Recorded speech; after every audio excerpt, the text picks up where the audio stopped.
On today's World Insight, the U.S. Commerce and Treasury Departments blacklist a dozen more Chinese companies and research institutions. What options do private companies have amid China-U.S. trade tensions? There's much to lose by not cooperating and not promoting trade between China and the United States. And a lifeline for the hard-hit aviation industry. As the pandemic lingers, airlines are still having a hard time staying afloat. Do carriers expect relief in 2022? Answers from a budget airline executive.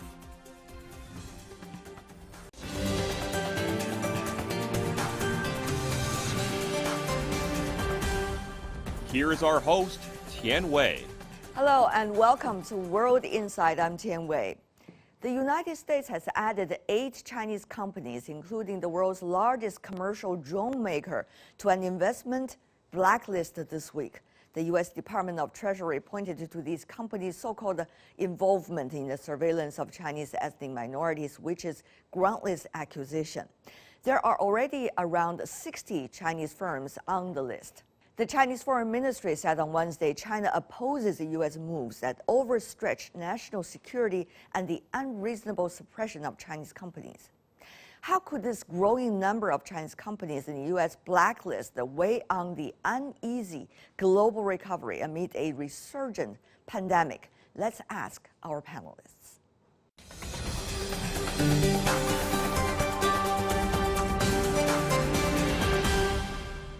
For the latest on the tech competition, quote unquote, in New York, Anthony Chen, former JP Morgan Chase chief economist, in Beijing, Liu Baocheng, dean from the Center for International Business Ethics from University of International Business and Economics in China.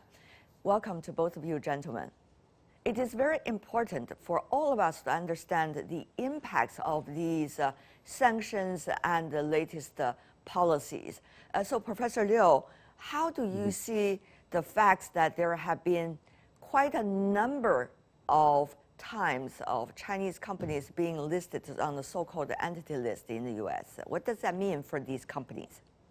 The impact on the companies is really significant because right now they are really under a crossfire because one is that the Department of Commerce has already fired a number of frauds, over 60 and plus companies, and on the restriction of trade between the Chinese firms and the U.S. firms, and now the Treasury Department is also, acting very aggressively against the Chinese companies on the investment participation by the U.S. Firms. So this means that the decoupling efforts is still moving forward in the same trajectory as the Trump administration. I see. So therefore, now the predicament is that while the U.S. under Joe Biden administration is promoting collaboration, particularly on climate change issues, and these high-tech companies actually are working towards the contribution of climate change, and particularly now how this predicament can be resolved. And this does not only mean the impact and implication on Chinese companies, but the U.S. companies as well as the overall global issue of addressing climate change and economic recovery to the world. Mr. Chen, of course, go to you. You are not representing the U.S. government, that's for sure. But for the businesses, what does that mean? Because once being listed on the so-called entity list and also the other lists by the United States government, American companies could hardly interact and have technology exchanges and exports to these companies. That could also mean some kind of loss for American businesses as well. My hope and expectation was that somehow both countries would come to an agreement as to which data was necessary to satisfy regulators both in the United States and in China. That, of course, is not happening, but it's a big disappointment because when you're looking at the two largest countries, you really need to promote cooperation. And it goes beyond climate change. Climate change is important, but here it's a question of whether we will be able to promote in a favorable fashion the economies of both China and the United States. And it is a dark day when we move in the other direction. Mr. Chan, just to follow up, there's already talk about so-called businesses have to close the so-called digital door for security.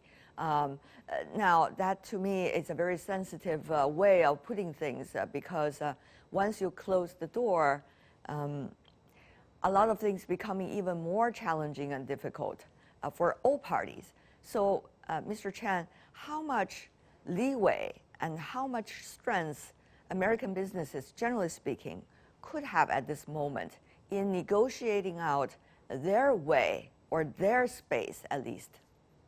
People that participate in trade, and what I hear from them is that they are definitely talking behind the scenes and letting Washington know the importance of keeping a dialogue and keeping cooperation alive. Obviously, it's been a challenge, and obviously it's an ongoing process, and so far it does not look like it's going in the right direction. But I always maintain some positive hope that at the last hour, cooler heads will prevail, and they will move in the direction of realizing that there's much to lose by not cooperating and not promoting trade between China and the United States. And hopefully the heated rhetoric that everybody is reading about in the press will in fact start to die down. Professor Liu, we see some Chinese businesses, companies particularly, once there were media reports about them likely to be on certain kind of list by the U.S. government. Recently, they would scrap off their IPOs in Hong Kong or elsewhere. For these companies, how do you see they are trying to create their space despite of the latest difficulties? Well, businesses always have different logic as to those politicians, particularly now. If you see that the new entity list by the Treasury is based on humanity issues or the Xinjiang issues. So this is really... you say humanity issue or human rights issue? Quote, yeah, human rights issue and also humanity issue, what they consider as, China, of course, has been denying about those accusations. Of course. So that's exactly, one is that, is it factual? Two, is it logical? Three, is it really effective? So, without these three questions being answered and taking such a bold and aggressive action, that's already a big problem. And businesses will have to respond, in a legal fashion, and what is their legitimate rights. And then, businesses will also create some of the political ramifications by working together and see that what is really the key importance today by working together towards the endless frontier of technological innovation, and also to bring up the world economy by working together with the two biggest economies. So this is really something that businesses really should fight for their own rights. How do you see they're fighting? I mean, Shangtang Technologies, for example, there were news before they were listed in IPO in Hong Kong that they're likely to be listed in somewhere, some kind of list by the American government, according to some media reports, and then they immediately scrap off their attempt to be listed in the Hong Kong Stock Exchange. How do you see reactions like these from businesses being caught in the crossfire of politics and geopolitics?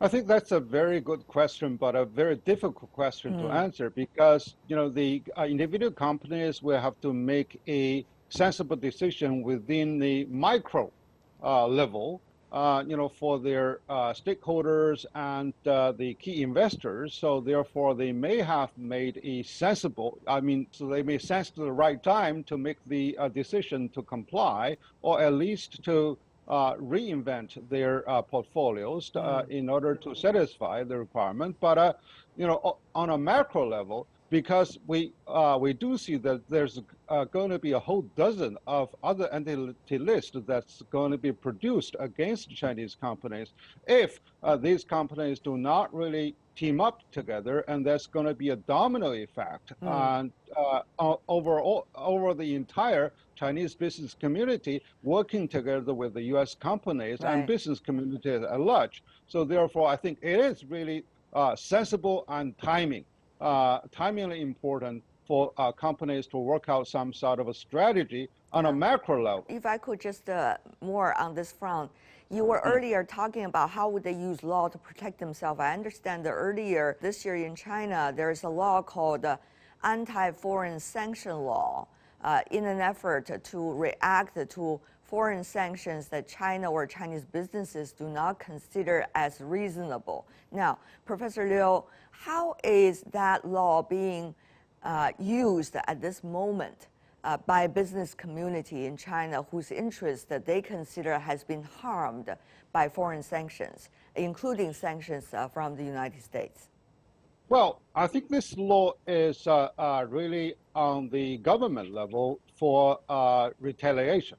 But for businesses to apply to such a law, they may not really bring immediate benefit to themselves. So what I mean is that they use the U.S. law, for example, ByteDance and Luoquan have really succeeded.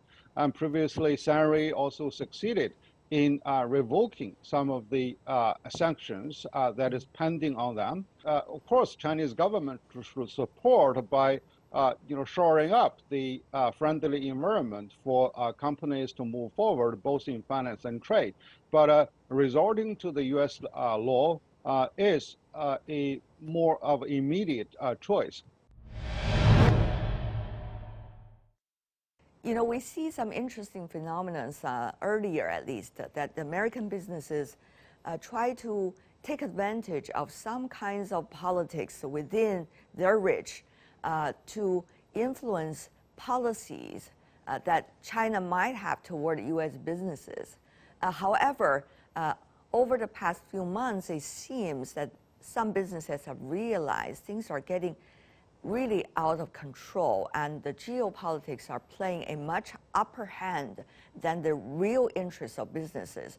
So there have been a lot of rethinking about the approaches the business could have toward the U.S. government and working with the U.S. government as well.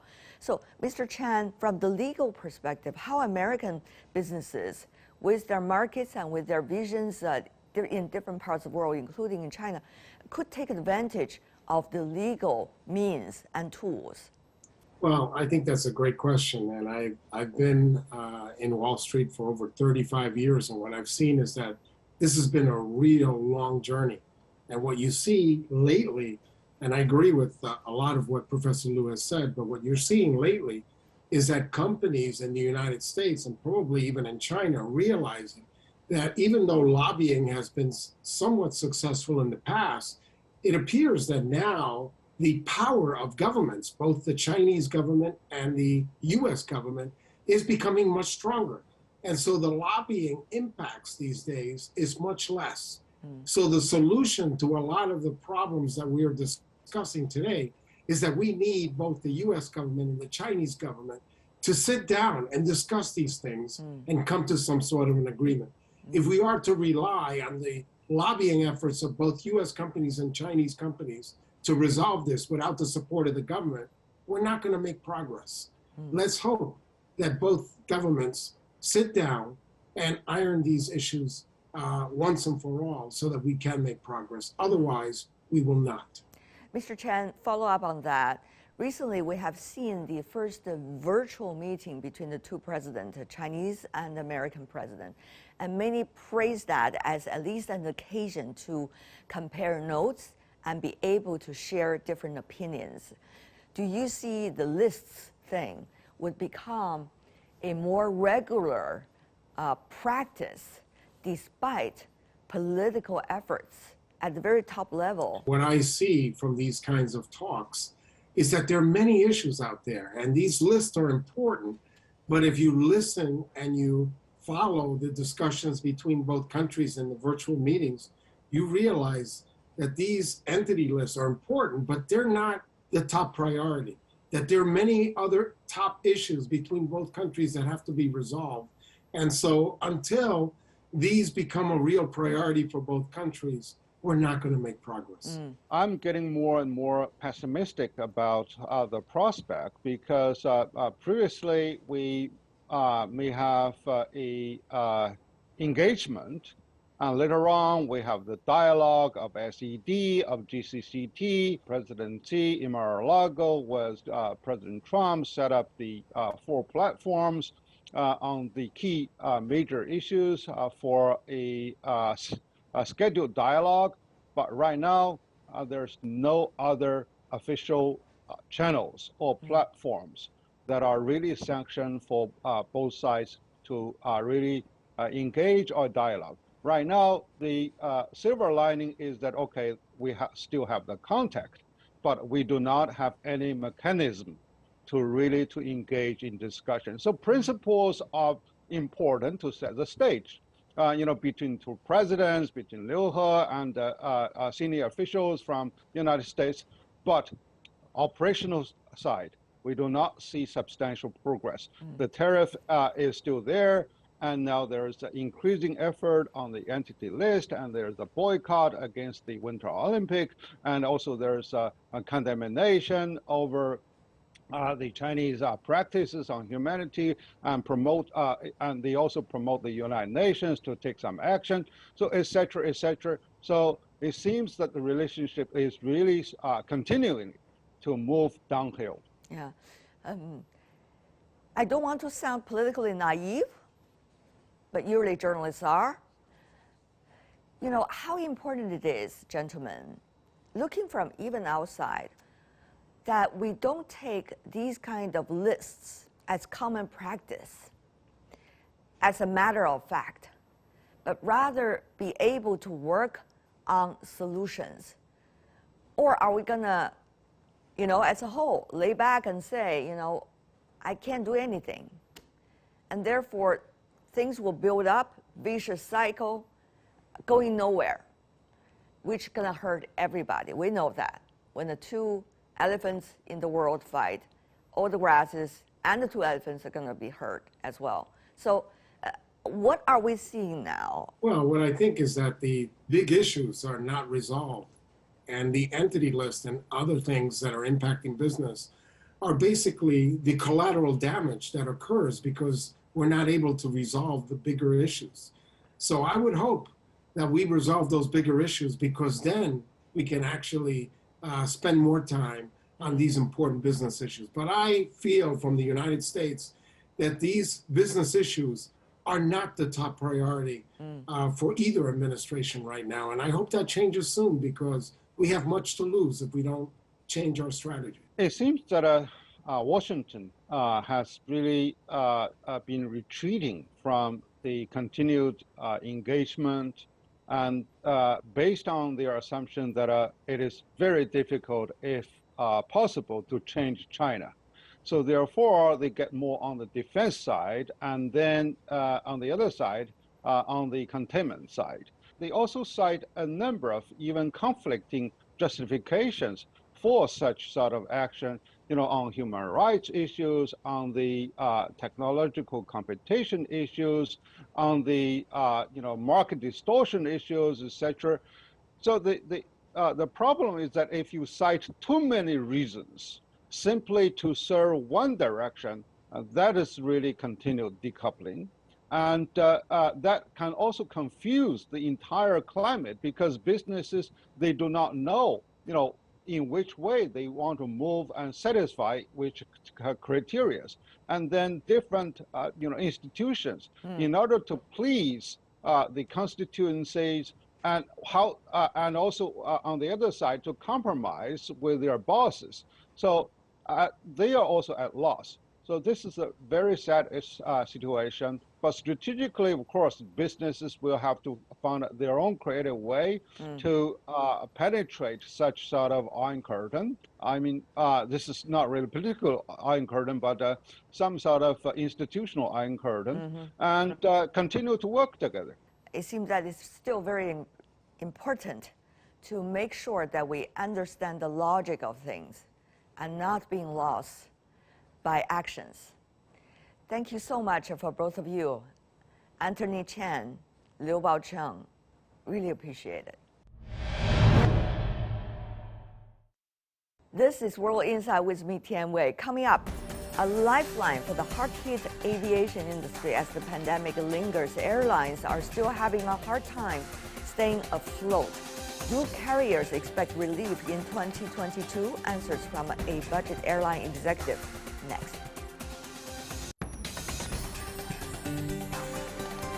The world is changing fast, taking all our lives with it. But we can change it too, by seeking answers to problems through discussions and debates. On World Insight, I ask direct questions to real people in the know, seek genuine answers, but respect diverse perspectives. Our live global debates tackle the most critical issues head-on. World Insight with Tian Wei. Go beyond the headlines. This is World Insight with me, Tian Wei. Airlines may be going through one of the toughest times in history amid the pandemic, but with economic recovery slowly starting in some countries, carriers are seeing a silver lining in dark clouds. However, the latest Omicron variant casts shadows once again to the aviation industry. Travel restrictions have been loosened up in some countries, now being tightened up again. Airlines are looking to reinvigorate their businesses at any time in the future. I had the chance to talk to Tony Fernandez, an entrepreneur and CEO of AirAsia Group, for his take on what's next for aviation. Our conversation took place on the sidelines of the APEC CEO Summit earlier. You know, I would imagine your work and life would be extremely busy because the airline industry is one of those sectors mostly impacted by the pandemic. So at this critical time, how are you looking at not only the business, but also the sustainable development part, which you have always been caring about? Well, I think it has been an incredibly tough time for us. We're now coming out of it. We have been able to use a big asset of ours, which is airline data, to go and pivot into new sectors. In terms of sustainability, it's given us time to relook at this whole sustainability issue. Now, in most cases, people look at sustainability as just climate change, but we've also looked at it from many angles. Number one, surviving. You have to be a sustainable business. But from the climate side, we have been working very hard on carbon offsets in terms of lightening our planes, so it doesn't waste so much, working with air traffic control so that we burn less fuel, and working with our engine suppliers and of course our aircraft manufacturers to reduce emissions. But I want to add that sustainability is not just about climate change. As an airline, we have to be responsible when we bring millions of tourists into a beach, for instance. We have to make sure that that environment is not destroyed. We have to look at sustainability from the form of human trafficking, etc. So we spend a lot of time to say the climate issue is real, that we all have to play a part. We have brought in a voluntary offset charge so that people can contribute to cover their offset costs. In terms of AirAsia, obviously as a low-fare airline, we obviously are much more efficient per square foot because we carry more passengers than, say, an airline that has more business class and first class. So we burn a lot less carbon emissions. But I think governments also have to play a part. A lot of fuel is wasted in air traffic control, in airport planning. So it needs to be the whole aviation ecosystem which takes part in trying to reduce emissions. It isn't just the airline. Talk about the aviation industry, particularly about the technologies. You know, there's a lot of talk about how technologies and innovation would be able to help industry to cut the emission. To what extent do you think that is true? And for airlines like yours, how would that work? Yeah, I mean, we don't make planes or engines, so we're relying on Airbus, Boeing, and GE, and all those dudes. But are they doing enough? Are they doing enough, Tony, from your perspective? Well, I think the engine guys have done a great job. I mean, from when I first started 20 years ago to now, we burn substantially less fuel. We have better noise emissions. But if you think about the aviation industry, our plane design hasn't changed for almost 80 years. And we have been using the same combustible fuel technology for a long time. We're now beginning to see electric drones, but I'm not sure that I'll be CEO when we have an electric plane. But I think now, I don't think the manufacturers moved quick enough in the initial stages. But I think now they're working very hard. I think the next step is an electric plane. We're seeing smaller planes, we're seeing drones. When we will see an electric Airbus 320, I'm not sure it's anytime soon. But there's talk on hydrogen planes. But I think for the moment, the airline industry is kind of stuck with the technology we've got, and we just have to maximize what we have within the ecosystem to reduce emissions. I don't see massive technological change in the next 10 years. I see. One of the things you said is about how political leaders, they need to correlate with one another, even at a time when you have geopolitics and also disagreements among countries, but still have to work on standards, work on a process, a procedure that everybody could make use of so that business could function. This is a crucial point. It's so crucial. I mean, I'm so glad you give me the platform to say it. If you think about, when I was a kid, which is unfortunately a long, long time ago, we used to walk around with yellow WHO booklets, which showed that we had malaria jabs or tetanus or polio, etc. It was a worldwide standard. Yet in this day and age, we do not have a worldwide standard for dealing with COVID. And we need to think as a global community. You're right, there is geopolitics, there is differences, but we are an open global society and we need to have some common standards. And COVID is a great issue where the world should be working closer together, but there are, as you've said, hundreds of issues that are happening around the world that affects the common man because of geopolitics and less standards. And I hope APEC can kind of get its act together and help businesses and ultimately the common man. And that's all the time we have for today. If you'd like to see more, search World Insight. Check out our YouTube channel. Follow us on Twitter and Facebook. I'm Tian Wei on behalf of the team. Thanks for watching. Bye for now.